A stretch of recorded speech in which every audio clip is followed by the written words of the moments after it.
Shalom Aleichem Rabotai. Mishnah Yomi is continuing in Masechet Challah in the third parak. Today we learn Mishnah Hey and Vav. Yesterday we talked about some interesting situations where Challah might be patur because it was technically owned by the temple. At the time it became a chayiv. Similarly, other crops, if they reached the processing stage to separate tithes, when they were owned by the temple, even if they were later bought back, they would not be chayav in the tithes. Now, there's a wrinkle on this in Mishnah Hey, back to Challah, Oved Kochavim, an idolater, Shenatan l'Israel, loss of the Isa. He gives his items, basically his flour and his water, maybe supplying the flour, gives it to a Jew, and the Jew is going to make the dough for the non-Jew. He's like a hired, he or she, could be anyone, is being a hired dough maker. I think this profession is not so common today, but back then you could be a professional dough maker. That was a good way to make some dough. And Petura Minachala. It's the dough really belongs to the non-Jew who's hiring the Jew to prepare and mix and knead this dough. So it's patur from challah because it's not the Jews. It's not risotechem. It's not a Jewish challah. It's not chayiv and challah.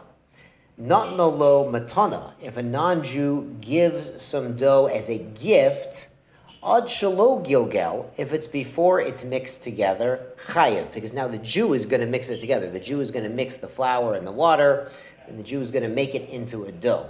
Misha gilgal. If the non-Jew had mixed it, patur.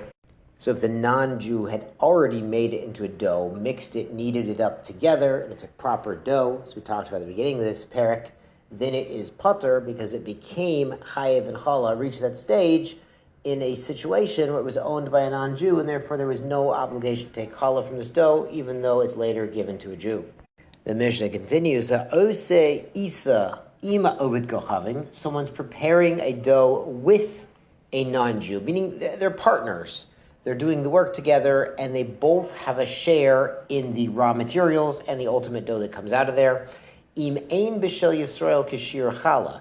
If the portion owned by the Jew does not have the requisite shear, remember 5/4 of a kav, 5 revayim, 5/4 kavim, patura min challah. So for instance, if the entire dough is 8 kav, so each partner owns 8 revayim. 2 kav. So each partner owns 4 revayim, 1 kav, then no one owns the shir challah, so the Jewish person doesn't own the shir challah, there's no obligation to separate the challah. Great. Mishnah Vav, ger shenit gayer, a convert who converts.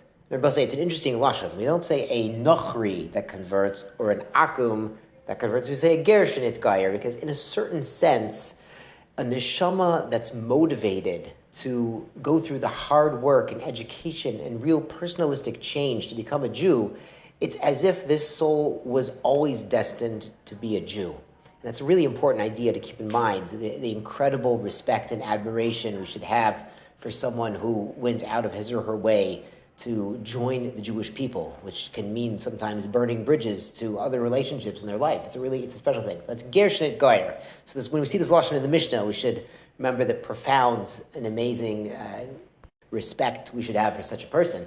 Anyway, ger shenit gayer, v'haitolo isa. He had a dough. He was kneading a dough together right before he went through the the formal process to become fully Jewish, the milah and tevilah and accepting the mitzvot with the bezdin.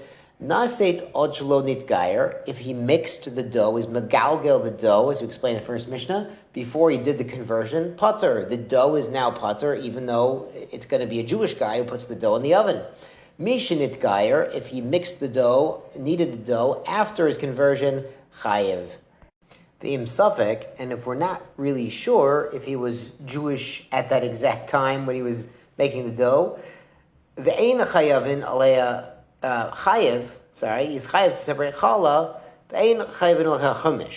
but if a non-Kohen eats this dough, he doesn't have to add a chomesh to the repayment to the Kohen. Now what's going on here is by truma, if a non-Kohen consumes truma, and challah is a subtype of truma, then he has to repay the Kohen plus a fifth, a chomesh, which is really a fifth of the total, or 25% of the original. But in this case, since there was a doubt, in cases of doubtful truma, the person does not pay the chomesh, the tax. On the end of this Mishnah is a curveball. Rabbi Akiva omer hakol holech achar hakrima batanor. So Rabbi Akiva has a totally different opinion, not only in this Mishnah, but all of the Mishnah we've seen in the parak about when a dough becomes obligated in the separation of challah. And Rabbi Akiva says it all goes after the moment of forming a crust in the oven. So according to Rabbi Akiva, it's not technically required to separate challah until you actually start making it, the very beginning of it becoming an edible bread in the oven where that first crust forms. So it seems to me, according to Rabbi Akiva, I have not seen all the Mefarshim to explain this, but it seems to me that Rabbi Akiva would want a person to separate challah after they bake the bread, or perhaps make like a little roll to go along with the bigger loaves and give that to the Kohanim after it's, crusted over.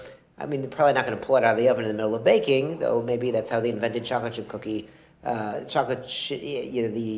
chocolate chip cookie dough inside the ice cream shtick. Maybe that's a Rabbi Akiva thing. So it sounds like he would have another approach to separating challah.